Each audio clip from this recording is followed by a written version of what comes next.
Hello dear friends, very good evening. आप सभी का स्वागत है आपके अपने channel quick tricks by Sahil sir के इस ऑनलाइन प्लेटफॉर्म पर। प्रेजेंट हूँ आपके सामने प्रीवियस ईयर क्वेश्चन और मॉक टेस्ट के थ्रू आपकी अंतिम तैयारी को अंतिम रूप देने के लिए। टारगेट कर रहे हैं हम एसएससी सीजीएल 2024।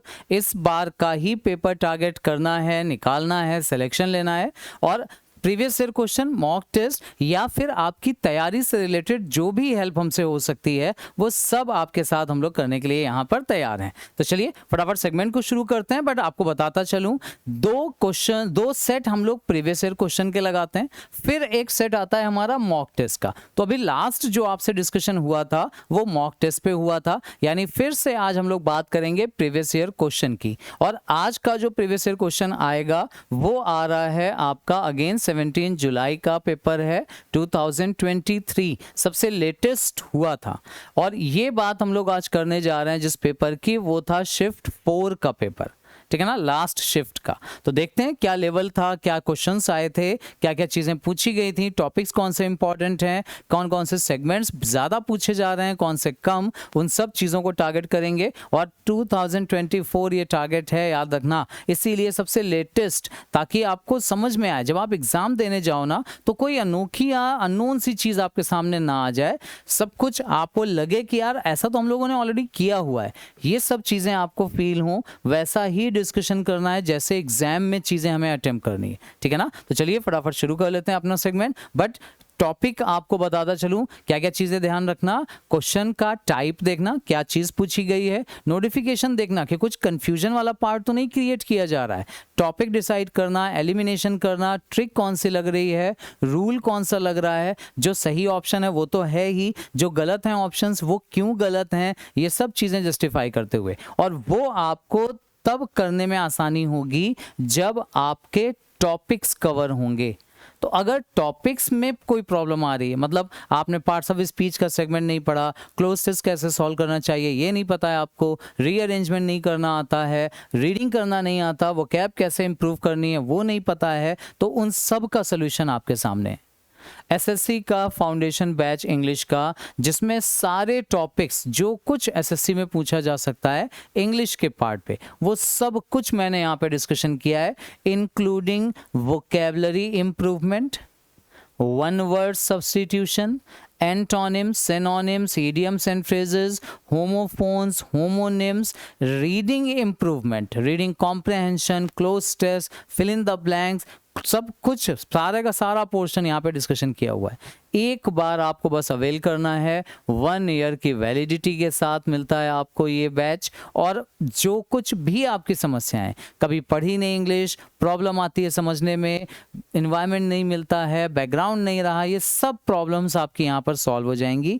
एकदम बेसिक से हाईएस्ट लेवल तक कवर करता है ये हमारा फाउंडेशन बैच, ठीक है ना। लेकिन अगर आपको केवल प्रैक्टिस की रिक्वायरमेंट है, कोई रिक्वायरमेंट नहीं है टॉपिक्स को पढ़ने की, तो आप हमारा टारगेट बैच ज्वाइन कर सकते हैं। तो टारगेट बैच में प्रैक्टिस, पेपर, कॉन्सेप्ट का क्विक रिवीजन, प्रैक्टिस के थ्रू यहाँ भी हम लोग डिस्कशन कर रहे हैं। This one is for 6 months 199। और अगर आप कंबाइंड पैकेज चाहते हो, टारगेट बैच का कंबाइंड पैकेज चाहते हैं, मतलब मैथ्स, रीजनिंग, इंग्लिश, जीके सब कुछ चाहते हैं, तो बहुत आसानी से वो भी अवेलेबल है। और ऑफर अभी चल रहा है, टीचर्स डे का एक रिटर्न गिफ्ट आप समझो, आपके लिए हम लोगों ने भी यहाँ पर प्लान किया है। तो अगर आप उस ऑफर को अवेल करना चाहते हैं तो quick tricks by Sahil sir इस ऑफिशियल चैनल पर जाइए, प्लेटफॉर्म पर जाइए, प्ले स्टोर से इसको डाउनलोड कर लीजिए, टेलीग्राम के थ्रू हमसे जुड़ जाइए और सारे के सारे बेनिफिट्स का फायदा उठाइए, ठीक है ना। चलो अब सेगमेंट शुरू करते हैं अपना। क्वेश्चन पेपर आएगा सामने, क्वेश्चन नंबर 1 से 25 तक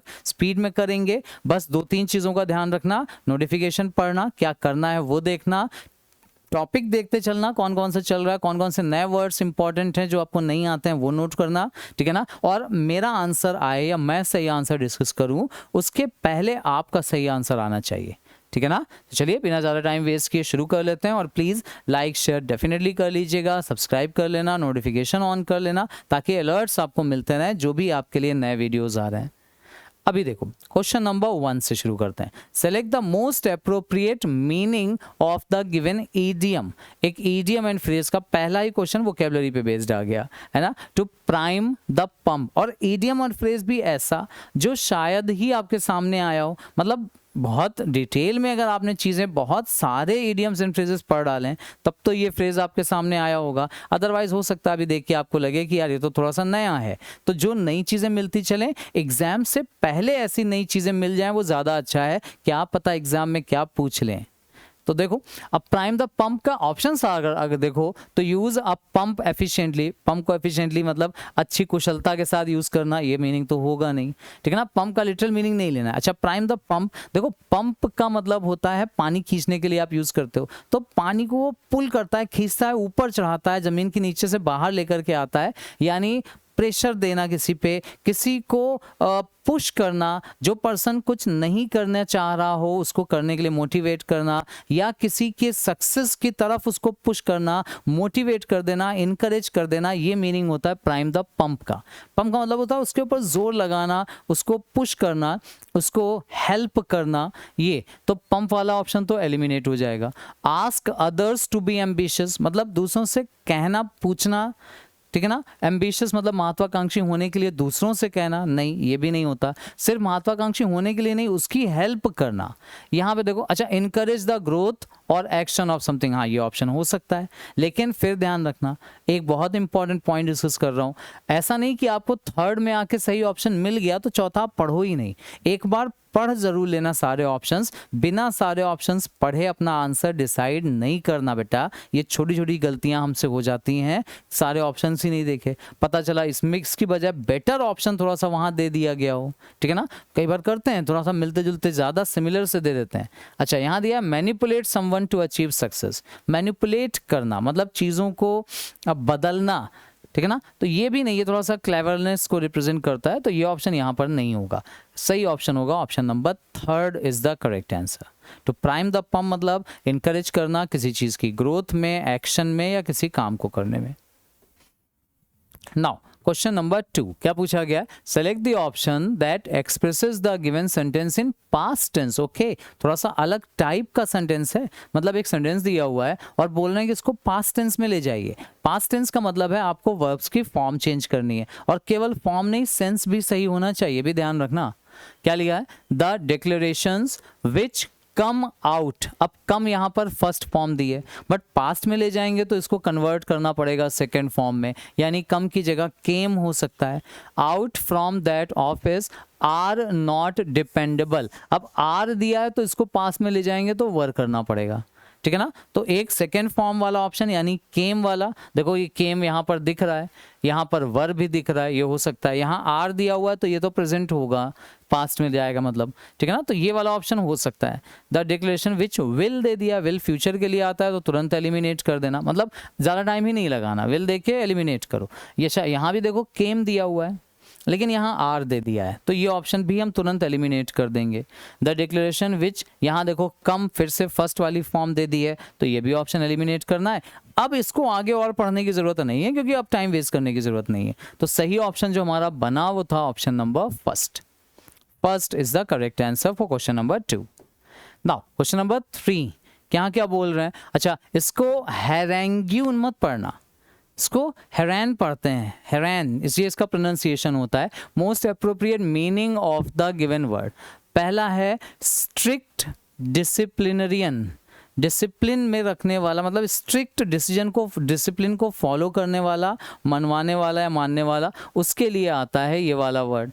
अच्छा अ लेंदी एंड एग्रेसिव स्पीच, लेंदी मतलब बहुत लंबी, और स्पीच का मतलब है यहाँ पर भाषण, और एग्रेसिव मतलब किसी को जब आप बहुत गुस्सा हो किसी के ऊपर, किसी को सुना रहे हो, एग्रेसिव वाली, एग्रेशन में मतलब किसी के ऊपर आप आक्रमण कर रहे हो, बोल बोल के अटैक कर रहे हो उसको।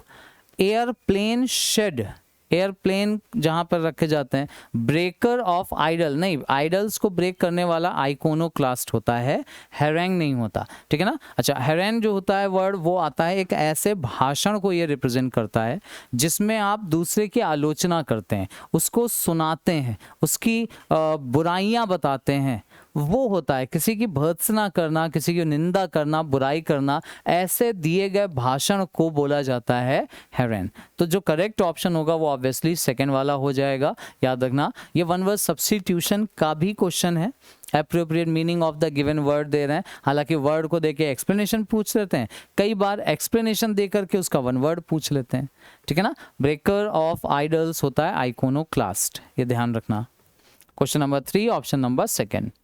Question number 4, select the most appropriate option that can substitute the underline segment. अच्छा, अंडरलाइन सेगमेंट दिया हुआ है, इसको रिप्लेस करना है। अब अगर आप ऑप्शन पे एक नज़र डालो तो आपको समझ में आएगा, डिस्पोज तो सब में सेम दिया हुआ है, केवल by, on, off, out preposition का डिफरेंस है, मतलब एक फ्रेजल वर्ब पे बेस क्वेश्चन ये पूछा गया है।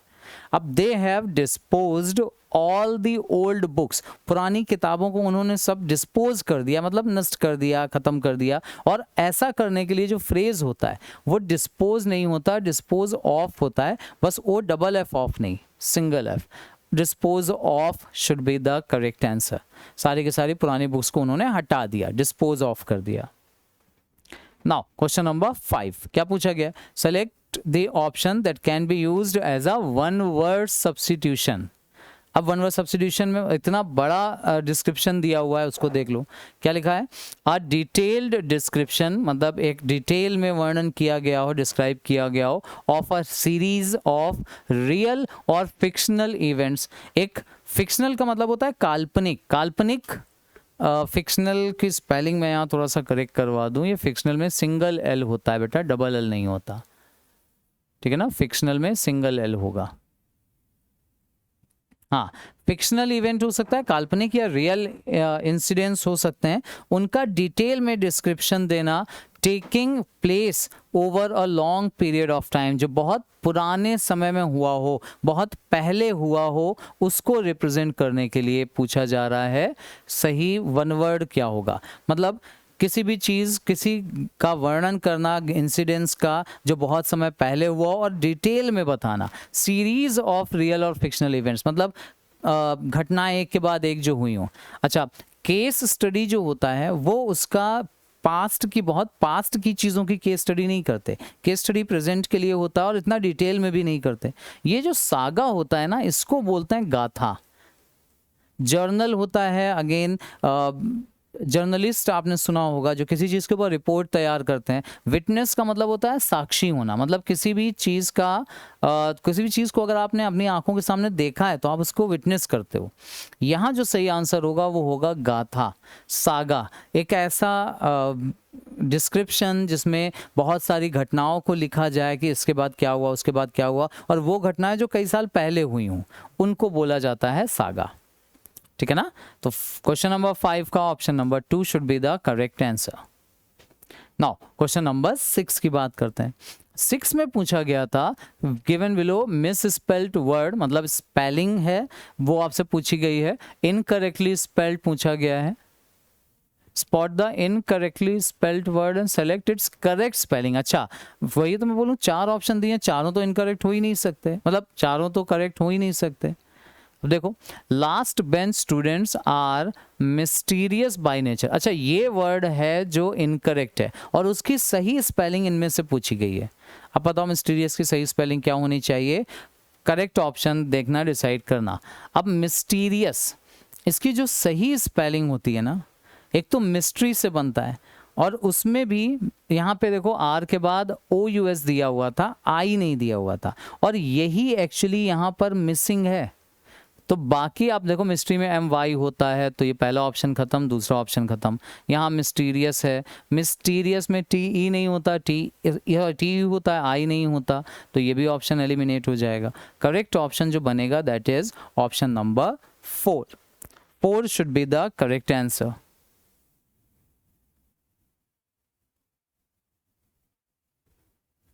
ठीक है,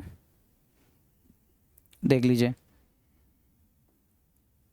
नेक्स्ट क्वेश्चन पे आते हैं। फिर से पूछा गया है, select the incorrectly spelled word. कुछ वर्ड्स दिए हुए हैं और आपसे पूछ रहे हैं इनमें से कौन सा वर्ड ऐसा है जो इनकरेक्ट है, मतलब जिसकी स्पेलिंग यहाँ पे गड़बड़ है। और पहला वर्ड दिया है रीजनेबल, दूसरा दिया हुआ है ब्लेस्ड, तीसरा दिया हुआ है लॉफेबल और चौथा दिया हुआ है प्रोफेन।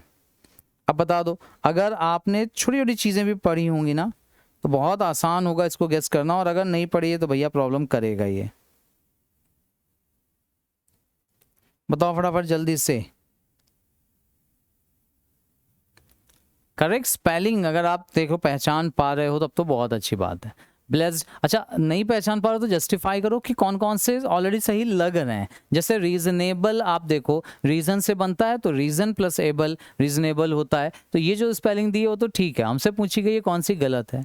ब्लेस्ड की भी आई एम श्योर स्पेलिंग आप गेस कर पा रहे होगे सही है।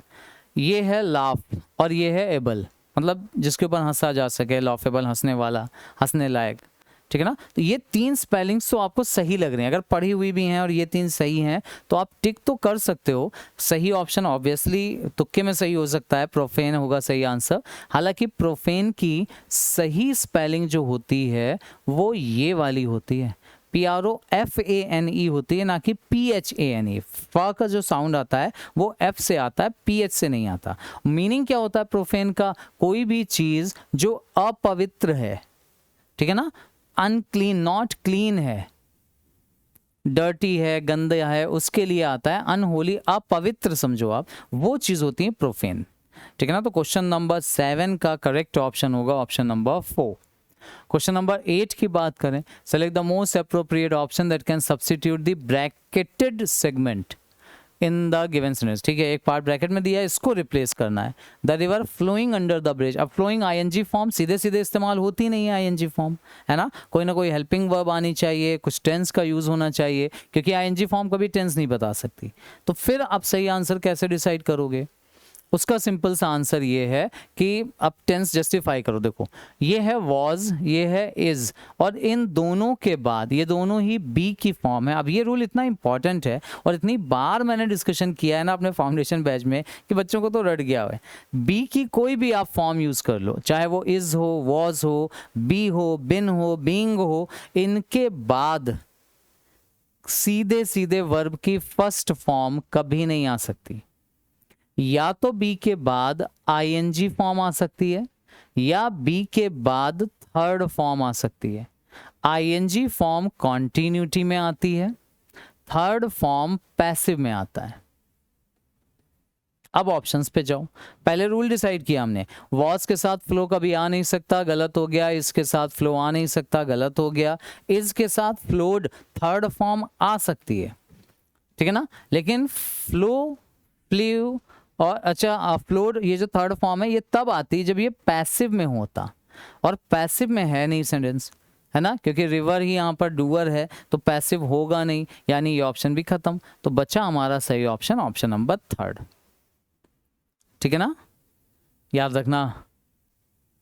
हाँ, नेक्स्ट क्वेश्चन नंबर 9 की बात करते हैं। Select the most appropriate synonym of the underline word. अच्छा, यहाँ पे वर्ड दिया है इंटरलिंक्ड। इंटरलिंक्ड का मतलब कनेक्टेड होता है, जुड़ा हुआ। अच्छा, the case of when year 2 in 2020 is a, अच्छा यहाँ पे भी डबल एल, यार ये डबल एल क्यों आ रहा है? क्लियर होगा, क्लियर एग्जाम्पल ऑफ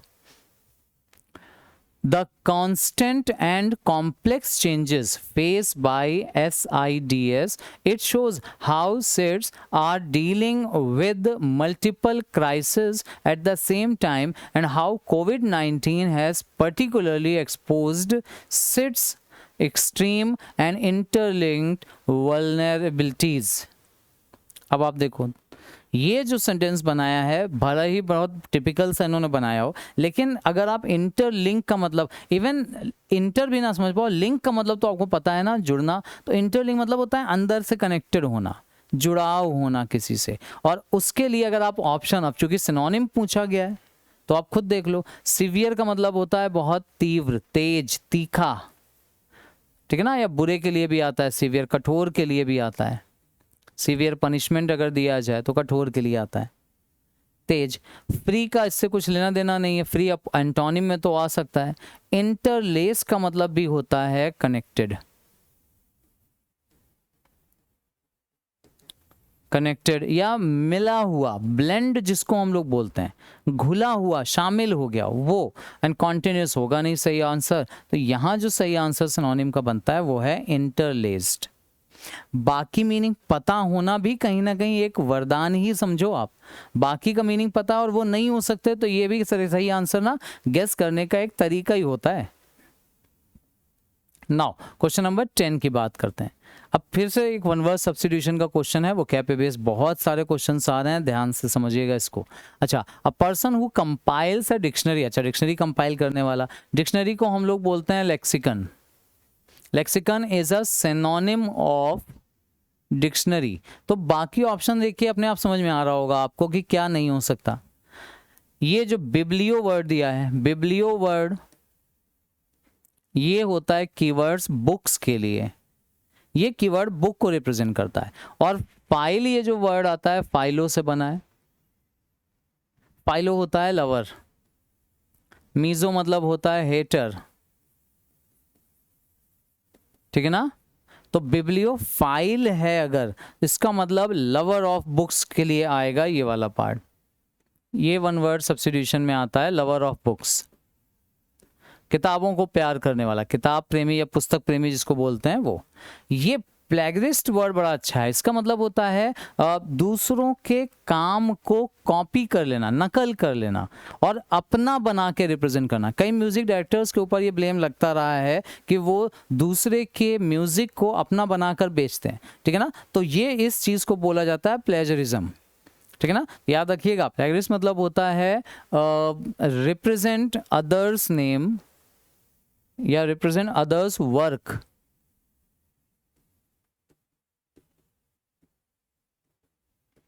वर्क्स हैं, रचनाओं की बात कर रहे हैं, एज देयर ओन,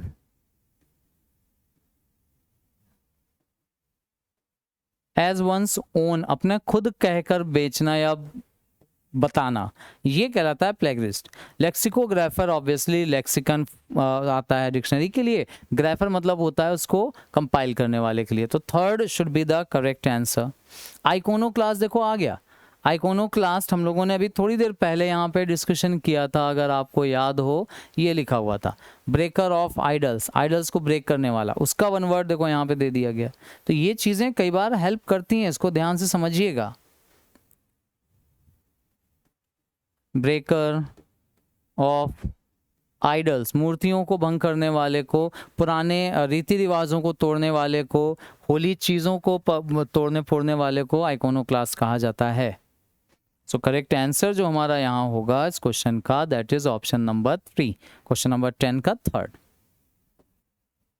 11 की बात करें, एंटोनिम पूछा गया है सोफिस्टिकेटेड वर्ड का।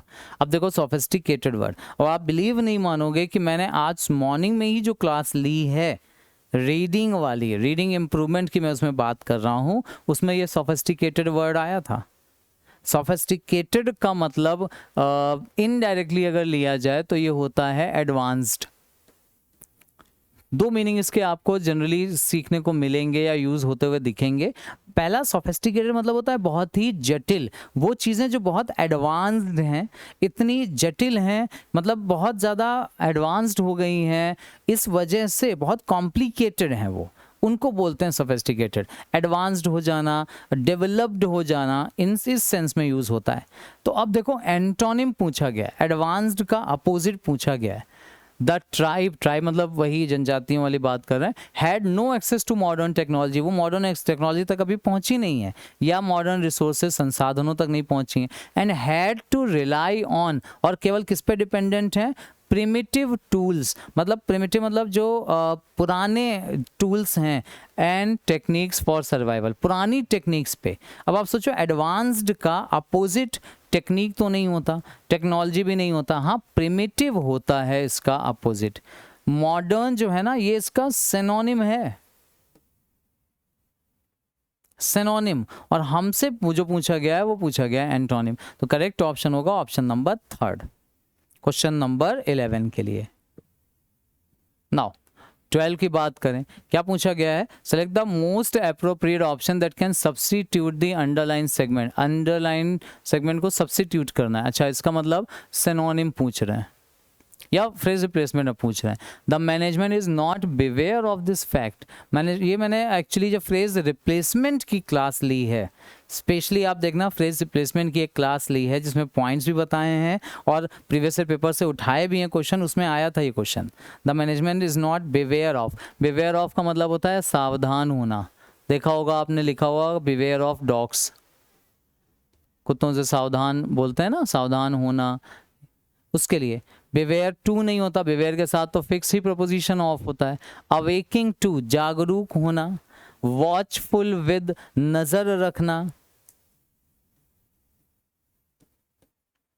नजर रखना, और अवेयर ऑफ, अवेयर ऑफ का मतलब यहां पर है जागरूक होना या नोन, पता होना, किसी चीज की नॉलेज होना। और ऑब्वियसली हम मैनेजमेंट की बात कर रहे हैं कि मैनेजमेंट को इस फैक्ट के बारे में पता नहीं है। करेक्ट आंसर होगा यहाँ पर हमारा अवेयर ऑफ। बिवेयर ऑफ को रिप्लेस करेंगे अवेयर ऑफ से। नाउ वॉइस का क्वेश्चन है, select the option that expresses the given sentence in passive voice. Passive voice का question, he is laughing at me. अब देखो लाफ के साथ एट एक प्रपोजिशन फिक्स होता है जो आपको ऑप्शंस में भी ध्यान रखना है। जैसे ये देखो यहाँ लॉफ्ड तो है लेकिन एट नहीं है, और इस वजह से केवल ये ऑप्शन हम एलिमिनेट कर देंगे। ये सब चीजें समझिएगा। अब यहाँ पे इज दिया हुआ है तो हैड वाला ऑप्शन तो बेकार का है, ठीक है ना। ऑब्वियसली वॉज वाला ऑप्शन देखो ये भी बेकार का हो गया, हटा देंगे, क्योंकि टेंस एक्टिव पैसिव में नहीं चेंज होते, डायरेक्ट इनडायरेक्ट में बदलते हैं। एक्टिव पैसिव में सही ऑप्शन हमारे सामने आ गया। वर्ब की आईएनजी फॉर्म थी तो यहाँ बी की आईएनजी फॉर्म आएगी। मी को उठा के आगे ले जाएंगे तो उसके हिसाब से एम आ जाएगा। और देखो लॉफ्ट के साथ ये एट होगा, ये जो ए एल दिख रहा है आपको वो एट है, at by her. Clear? Question number 13, option number second. I am being laughed at by her. Now, question number 14. Select the most appropriate antonym पूछा गया है underline word का। He was uncomfortable at the sport event. Sport event में वो uncomfortable था, असहज महसूस कर रहा था, परेशान था। और एंटोनिम पूछ रहे हैं तो परेशान होने का एंटोनिम परेशानी वाला तो नहीं होगा। ऑकवर्ड भी बुरी सिचुएशन के लिए आता है, ठीक है ना। डिफिकल्ट भी परेशान होना होता है। ईजफुल मतलब होता है काम, शांत, पीसफुल। ईजफुल को पीसफुल से रिलेट कर लो तो आसान हो जाएगा। मतलब जब चीजें आपके लिए आसान हो, मतलब आप किसी चीज के साथ कंफर्टेबल हो। तो करेक्ट आंसर यहाँ option number 4 should be the correct answer for question number 14। 15 की बात कर लेते हैं। फिर से वॉइस का क्वेश्चन, सबसे आसान क्वेश्चंस में से एक, पैसिव वॉइस में बदलना है। The audience loved her performance. Loved is the second form, और अगर वर्ब की सेकेंड फॉर्म है तो यहां पर पैसिव बनाते समय बी की सेकेंड फॉर्म ही आएगी, और बी की सेकेंड फॉर्म होती है वॉज या वर। तो हर हाल में वॉज वर बनेगा, और बी के बाद थर्ड फॉर्म आती है। तो देख लो कितने ऑप्शंस में वॉज वर है, पहले ही एलिमिनेट होना शुरू हो जाएंगे। जैसे यहाँ विल दिया हुआ है ये एलिमिनेट हो जाएगा, यहाँ इज दिया हुआ है ये एलिमिनेट हो जाएगा। बचे दो ऑप्शंस, पहला ये हर परफॉर्मेंस, और यहाँ पे द परफॉर्मेंस दिया हुआ है। बाय हर नहीं, ऑडियंस ही नहीं दिया हुआ है देखो, तो ये वाला ऑप्शन अपने आप एलिमिनेट हो जाएगा। Second one should be the correct answer. देख लीजिए, समझिए और एलिमिनेशन करिए ताकि कॉन्फिडेंटली आप करके आओ एग्जाम में। ऐसे ही एलिमिनेट करते चलना बस। नाउ क्वेश्चन नंबर 16 की बात करें। Choose the antonym of the word. अच्छा देखो कितना बेहतरीन वर्ड है, ऑफरवेसेंट। एफरवेसेंट है एक्चुअली, एफरवेसेंट। अब इसका मतलब इन गिवन सेंटेंस एंटोनिम बताना है इस वर्ड का इस सेंटेंस में से। Sonal is Babli and care free. मतलब एक सोनल एक गर्ल है जिसके बारे में बता रहे हैं कि वो बहुत बबली। अब बबली का मतलब यहाँ पे बबल नहीं है कि वो मुंह से उसके बबल निकलते हैं, गड़बड़ नहीं करना। बबली का मतलब होता है यहाँ पे थोड़ा सा नॉटी, शैतान, जिसको हम लोग बोलते हैं ना चंचल, थोड़ा शैतान है, बातूनी है, एक्सट्रोवर्ट है, एक्सट्रोवर्ट, ठीक है ना, बिल्कुल मस्त रहने वाली, बोलचाल में बहुत अच्छी, शैतान, चंचल, उसके लिए। एंड केयर फ्री, ज़्यादा लोगों की परवाह नहीं करती, ये लोग अच्छा मान रहे हैं बुरा मान रहे हैं, उसके लिए। और in comparison to her sister, Mitali's होना चाहिए आई थिंक। चलो मिताली कर लेते हैं यहाँ पर, ये मितालीज सबड्यूड नेचर, उसके सबड्यूड नेचर के अब कंपैरिजन में। अब सबड्यूड का मतलब होता है बिल्कुल शांत होना, ठीक है ना। तो ये बहुत चंचल है, शैतान है, बल्कि ये काम है, इनकी जो सिस्टर है शांत है, पीसफुल होना है, उसके लिए आता है, ठीक है ना। सेंसिबल, समझदार होने के लिए, एकदम सोलेम, सोलेम वर्ड अच्छा है इसको रिप्रेजेंट करने के लिए। तो ये सोलेम शांत हो गया, और बबली और केयर फ्री है इसका अपोजिट हो गया, ठीक है ना। अब आप देखो ध्यान से, ये जो वर्ड दिया हुआ है एफरवेसेंट, इसको अगर मैं आपको रिलेट करवाऊं, एफरवेसेंट, एफरवेसेंट इसको आप इनडायरेक्टली इस फॉर्म में कभी ना कभी आपने यूज किया होगा, टेबलेट या फिर पाउडर के फॉर्म में। अब ये पाउडर या एफरवेसेंट टेबलेट क्या होता है, कई टेबलेट्स दवा की जो गोलियां होती हैं वो आपने देखा होगा, ऐसी गोलियां आती हैं जिनको अगर आप पानी में डालो तो उनमें से बुलबुले निकलते हैं और वो पानी में घुल जाती हैं और उसमें से कार्बन डाइऑक्साइड निकल जाती है। बेस्ट एग्जाम्पल अगर मैं आपको इसका दूं तो आपने इनो अगर कभी यूज़ किया हो, है ना, डाइजेशन के लिए लोगों को देखा होगा, इनो पीते हैं, एसिडिटी जब हो जाती है, इनो में क्या होता है, उसको पानी में डालते ही ना उसमें से बुलबुले निकलने लगते हैं। तो ऐसी चीज जो पानी में बुलबुले छोड़े, कार्बन डाइऑक्साइड रिलीज कर दे, उस चीज को बोलते हैं एफरवेसेंट। और ये क्यों दिया हुआ है, क्योंकि यहाँ पर बबली वर्ड दिया हुआ है। तो ये बबली जो वर्ड है ना, आप इस वर्ड को इस एफरवेसेंट का सिनोनिम समझ सकते हो। सिनोनिम ये वर्ड है, और अगर ये सिनोनिम है तो ऑब्वियसली इसका एंटोनिम हमसे पूछा गया है, करेक्ट आंसर हो जाएगा सबड्यूड। कंपैरिजन इसका एंटोनिम होता नहीं है, बबली इसका सिनोनिम होता है। देखो कैसे, वर्ड क्वेश्चन में दिया हुआ है, सेंटेंस अलग से दिया है, उस सेंटेंस में से एक वर्ड निकालना है जो उस वर्ड को जो दिया हुआ है उसका एंटोनिम है। सोचिए इनडायरेक्टली कितना पूछ रहे हैं। ये सब पैटर्न क्लियर रखना, इसीलिए मैं बोलता हूँ नोटिफिकेशन जरूर पढ़ो कि क्या पूछ बोला गया है। Choose the antonym of the word this in the given sentence, sentence में से, मतलब चारों वर्ड सेंटेंस में से लिए गए हैं। नाउ 17 की बात करते हैं, क्या बोल रहे हैं, read the following sentence and select the most appropriate synonym of the word vigilant. Vigilant का सिनोनिम पूछा गया है। अच्छा, विजिलेंट का मीनिंग आपको पता होना चाहिए। विजिलेंट का मतलब होता है जानकार, बिल्कुल अवेयर होना किसी भी चीज को लेकर के। विजिलेंट अवेयर बोल सकते हो, केयरफुल बोल सकते हैं, उसकी चिंता करना, ठीक है ना वो। अच्छा, सिनोनिम पूछा गया इसका विजिलेंट का। अलर्ट, आप एक्चुअली केयरफुल की जगह ना अलर्ट लिखो तो ज़्यादा अच्छा रहेगा। अलर्ट, बिल्कुल एकदम अलर्ट रहना। अच्छा, अब सिनोनिम पूछना है द बर्गलर। बर्गलर मतलब होता है वो जो किसी घर में ज़बरदस्ती सेंध लगा दे, घुस जाए। वॉज वेरी कॉशियस, कॉशियस मतलब सावधान था, जो बर्गलर था वो बहुत सावधान था। So he avoided the security perfectly as they did not find any proof, उनको कोई प्रूफ ना मिले ऐसा उसने सेंध लगाई। तो वो एकदम चौकन्ना था। विजिलेंट का मतलब चौकन्ना समझ लो आप,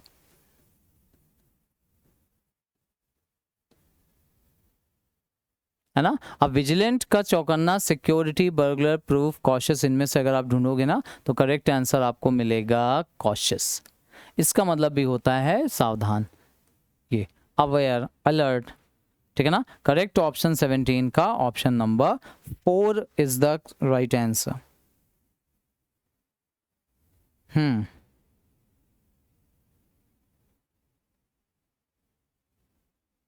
क्लियर यहां तक?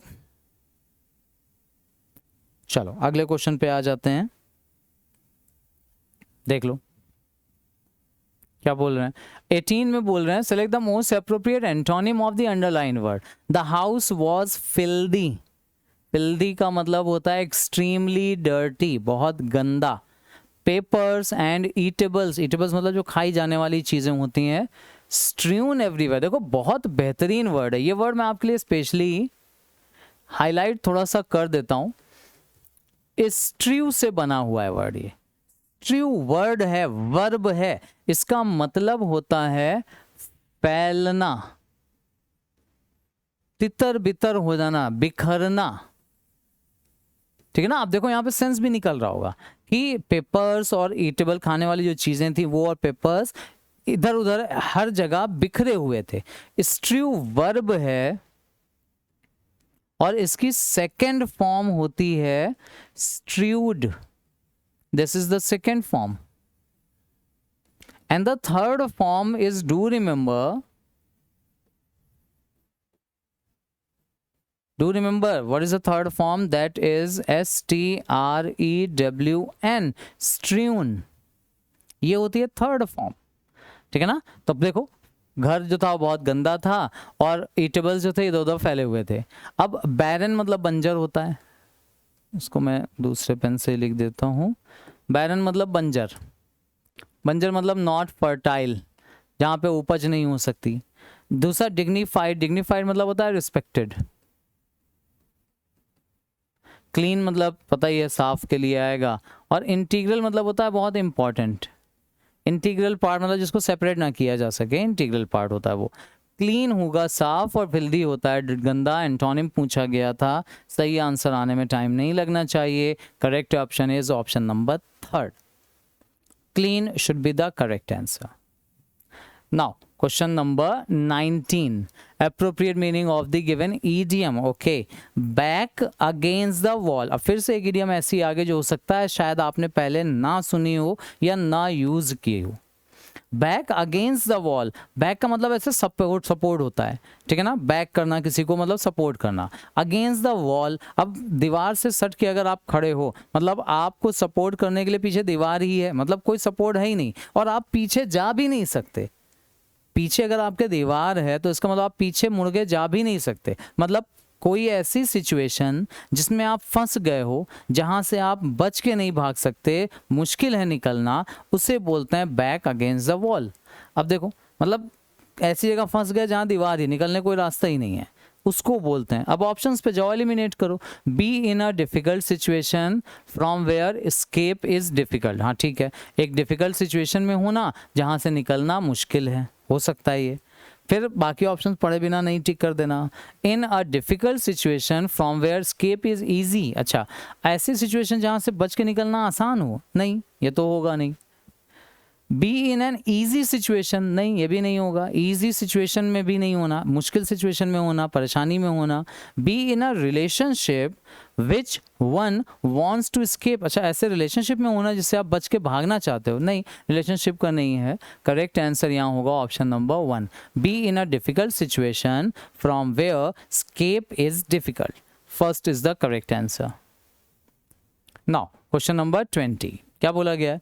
Select the grammatically correct sentence. एक ऐसा सेंटेंस इन चारों में से जो ग्रामेटिकली करेक्ट हो। दिया ग्रामेटिकली करेक्ट है, लेकिन ऑप्शंस अगर आप देखोगे तो समझ में आएगा कि ये एरर का क्वेश्चन नहीं है।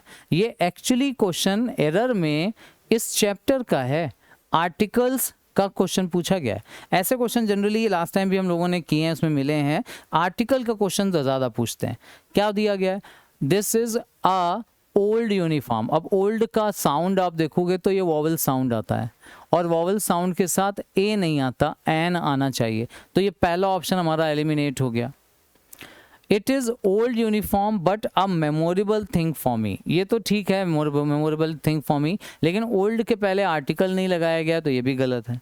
This is the old uniform, नहीं, it is the old uniform नहीं होगा। It is an old uniform, this is the correct answer. This should be the correct answer rather. Timer हटा देते हैं, बताइए। It is an old uniform, ये एक पुरानी यूनिफॉर्म है लेकिन मेमोरेबल चीज है मेरे लिए, तो D should be the correct answer. But D का मतलब अभी देखो यहाँ पे तो डी 4 में ही दिया हुआ है, लेकिन अभी ध्यान रखना ऑप्शंस बदल सकते हैं ये वाले, ठीक है ना। तो 20th क्वेश्चन का करेक्ट आंसर होगा ऑप्शन नंबर डी। नाउ अब जो पोर्शन आता है हमारा वो आएगा कॉम्प्रहेंशन का पोर्शन। क्या बोल रहे हैं? 21 से 25 5 क्वेश्चन आते हैं कॉम्प्रहेंशन पे एक साथ, ध्यान रखना, अच्छा पोर्शन होता है ये। In the following passage some words have been deleted, कुछ वर्ड्स डिलीट किए गए। फिल इन द ब्लैंक्स दिया हुआ है जिसमें आपको अल्टरनेटिव्स ऑप्शंस दिए हुए हैं, most appropriate option each number के लिए आपको सिलेक्ट करना है। अब इसको करने का जो मेथड मैंने अपना डिस्कशन किया हुआ है बच्चों से वो क्या है, पहले तो पूरा का पूरा पैसेज ही पढ़िए, समझने की थोड़ा कोशिश करिए कि किस बारे में बात हो रही है, किस तरह के वर्ड्स होने चाहिए, क्या क्या चीज़ें नहीं हो सकती उसका आइडिया लीजिए और फिर अपने ऑप्शंस पे जाके उसको एलिमिनेट करिए। तो फटाफट आपके लिए थोड़ी देर के लिए मैं छोड़ रहा हूँ ये स्क्रीन, जरा आप देख लो क्या क्या पैसेज में चीज़ें बोली गई हैं और फिर डिसाइड करो अपना ऑप्शन। अभी बिना ब्लैंक के पहले ऐसे ही डिसाइड करिए, फिर हम लोग ऑप्शंस के थ्रू डिसाइड करेंगे।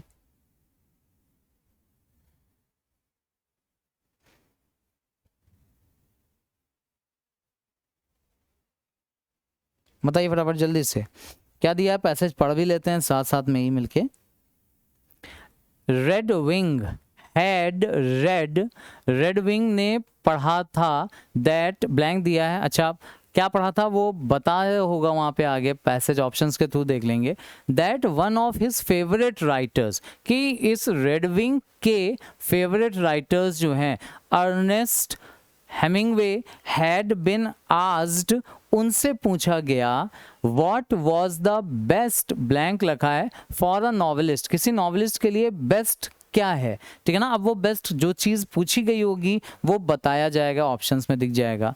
ही हैड सेड, तो उन्होंने बोला था एन अनहैप्पी चाइल्डहुड, एक बुरा मतलब दुख भरा चाइल्डहुड हो रहा हो, मतलब उनसे ये पूछा गया होगा। अच्छा उनसे पूछा होगा कि नॉवेलिस्ट बनने के लिए सबसे बेहतर फीलिंग क्या है, सबसे बेहतर मोटिवेशन क्या है, कुछ ऐसा वर्ड आया होगा। तो उन्होंने ये बोला कि जिनका चाइल्डहुड अनहैप्पी रहता है वो बहुत अच्छे नॉवेलिस्ट बनते हैं, ऐसा उन्होंने बोला। अच्छा Redwing had enjoyed a fine time growing up, जबकि रेडविंग के साथ क्या था, उसके फेवरेट राइटर ने ये बोला था, जबकि रेडविंग का अच्छा समय बीता था, मतलब उसका जो जब वो बड़ा हुआ था तो उसका जो बचपन बीता वो बहुत फाइन टाइम, अच्छा समय बीता। बट ही ब्लैंक लिखा है इफ दिस होल, फिर ब्लैंक लिखा है was unfolding more like a novel, ठीक है ना। अब इस पूरी की पूरी चीज को आई थिंक उसने एक नॉवेल की तरह ही लिया। एंड वुड बी ब्लैंक लिखा है on one person one character the guy in charge him, और उस नॉवेल को जैसे उसने बोला ना कि ये उसकी कहानी उसको पूरी तरह से एक नॉवेल ही लगी जिसका वो खुद चार्ज था। Maybe you got a happy childhood and then an unhappy adulthood and that's how novel worked, और क्या उसको रियलाइज हुआ कि इनका चलो बचपन सही नहीं था लेकिन इनका बचपन अच्छा था, तो उन्होंने ये बोला कि हो सकता है कि नॉवेल ऐसे काम करती है कि जिनका बचपन अच्छा होता है उनकी एडल्टहुड मतलब बड़े होने के बाद उनके साथ अच्छा नहीं होता, ऐसा एक नॉवेल काम करता है, ठीक है ना। तो ऐसा कुछ पैसेज यहाँ पर कहा जा रहा है, आप एक बार देख लो इस पूरे के पूरे पैसेज को ताकि आप भी इस पैसेज का सेंस समझ पाओ क्या चीज़ें चल रही हैं।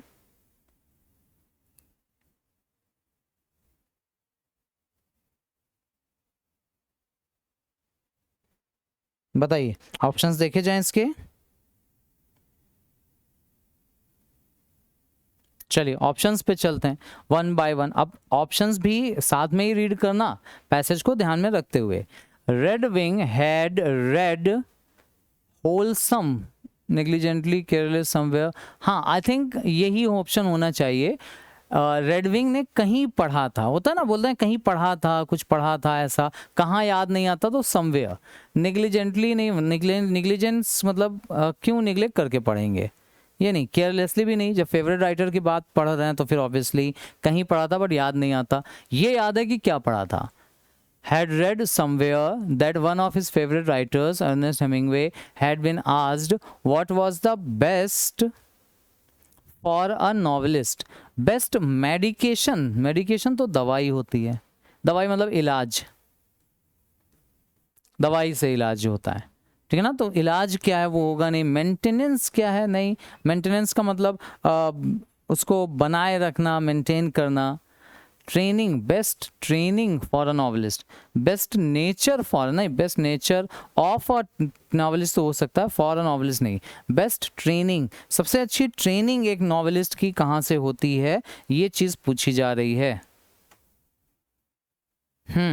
Best training. अब उन्होंने क्या रिप्लाई दिया था, ये आगे देख लेते हैं ऑप्शंस में।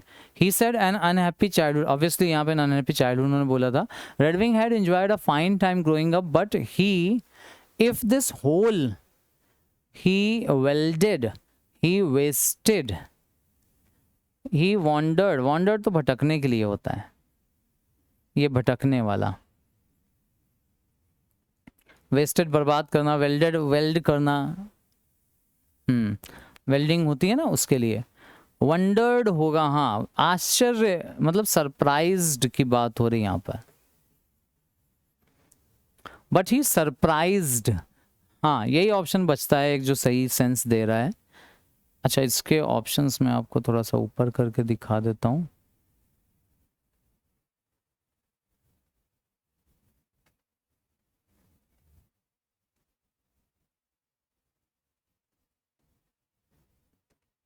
ये वंडर सरप्राइज वाला है यार, ये सरप्राइज्ड वाला, ये भटकने वाला, ठीक है ना। अच्छा मोस्ट अप्रोप्रिएट ऑप्शन फोर्थ का बोला गया, ओके।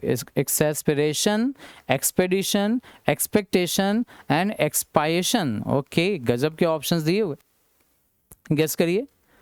ऑप्शन नंबर 4 के लिए है ये, इफ दिस होल, गेस करिए क्या होना चाहिए सही आंसर, फटाफट जल्दी से।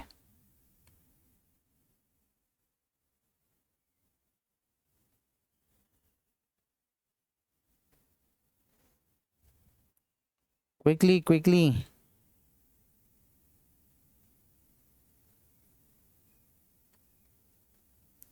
देखो वर्ड को अगर मैं जस्टिफाई करूं, क्योंकि कुछ वर्ड इसमें बहुत अच्छे दिए हुए हैं, जैसे ये एक्सपिएशन जो वर्ड है ना, ये वन वर्ड सब्स्टिट्यूशन का वर्ड है, ये आता है वन वर्ड सब्स्टिट्यूशन में। OWS मतलब समझ जाना बेटा, वन वर्ड सब्स्टिट्यूशन की बात कर रहा हूँ। वन वर्ड सब्स्टिट्यूशन में क्यों आता है ये, इसका मतलब होता है क्षतिपूर्ति, मतलब कोई आपने इसको हिंदी में बोलूँ ना तो प्रायश्चित आप समझ लो, प्रायश्चित करना। कोई आपसे पाप हो गया है ना, कोई गलती हो गई है तो उसकी क्षमा मांगना, उसके लिए उसका नुकसान की भरपाई पूरी करना, एक्सपिएशन होता है प्रायश्चित करना। एक्सपेक्टेशन तो आई एम श्योर आपको पता होगा, एक्सपेक्टेशन मतलब होता है उम्मीद, है ना, आपकी क्या उम्मीद है, हाँ। और एक्सपीडिशन का मतलब होता है, एक्सपीडिशन ये जो वर्ड दिया हुआ है थर्ड वाला, इसका मतलब होता है किसी भी चीज़ को इनकरेज करना, ये इनकरेज करने के लिए आता है, मतलब मोटिवेट करने के लिए आता है। एक्सेलरेट वर्ड अगर आपने सुना, किसी भी चीज़ को गति प्रदान करना, उसके सेंस में यूज़ होता है ये एक्सपेडिशन। तो एक्सपेडिशन आता है किसी चीज़ को इनकरेज करने के लिए, स्पेशली प्रोग्रेस वगैरह को बहुत तेज करने के लिए, इस सेंस में यूज़ होता है ये।